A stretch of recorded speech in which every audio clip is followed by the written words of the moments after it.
Today I'm going to show you how I went from this boring white hoodie to this cropped hoodie right here. So keep watching. So I've gone ahead and cut off the bottom of the hoodie, but now I'm just going to cut off the band that's at the base of the hoodie, and then I'm going to move on to adding the waistband back onto the new hoodie. So now I'm just going to cut this excess piece off, and then I'm going to move over to the sewing machine and sew this new hem together.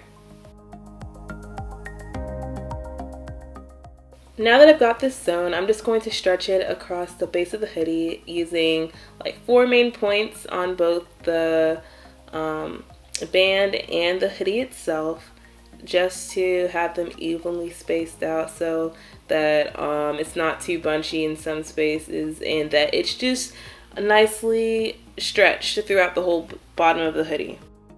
As you can see, I'm just lining up the pins on both sides, and then I'm just stretching them to just evenly space them out like I said before. Now I'm just going to move it to the sewing machine and sew along the bottom of the hoodie.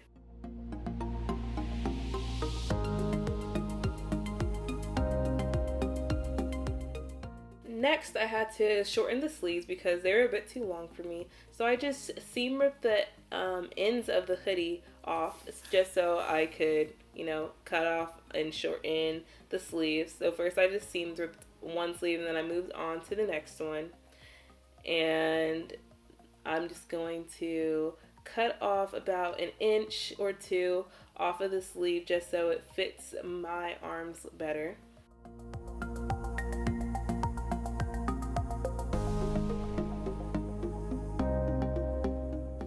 And then now I'm just going to add the sleeve cuff back on, and I'm just going to use the same 4 points like I did on the base of the hoodie, just so the gathers stay well distributed on the bottom of the sleeve.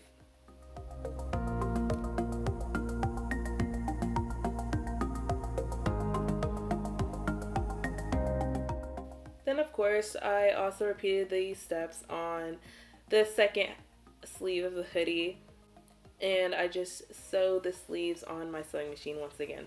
And this is how it looked in the finished product.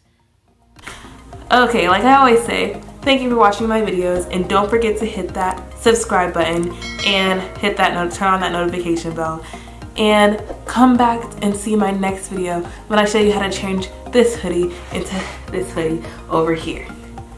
Bye!